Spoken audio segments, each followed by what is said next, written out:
नागपूरच्या cotton market परिसरात झालेल्या चेन स्नॅचिंगच्या घटनेचा पोलिसांनी अवघ्या 12 तासात छडा लावला।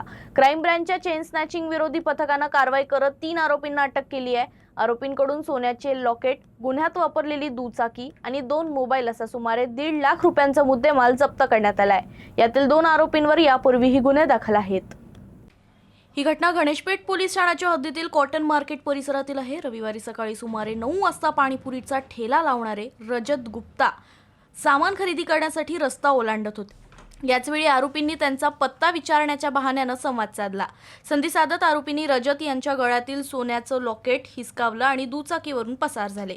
घटनेनंतर गणेशपेठ पोलीस ठाण्यात तक्रार दाखल करण्यात आली।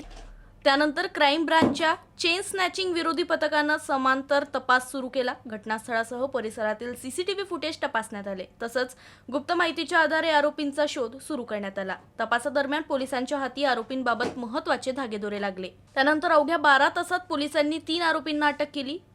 जुनेद अख्तर खान, मोहम्मद साजिद शेख उर्फ मोनू आणि फैजान शेख यासीन शेख अशी अटक करण्यात आलेल्या आरोपींची नावं आहेत। पोलिसांच्या चौकशीत आरोपींनी चेन स्नॅचिंगची कबुली दिल्याची माहिती आहे।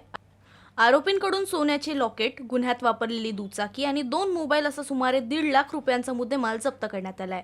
पोलिसांच्या रेकॉर्डनुसार यातील 2 आरोपींविरोधात यापूर्वीही चोरी आणि चेन स्नॅचिंगचे गुन्हे दाखल आहेत।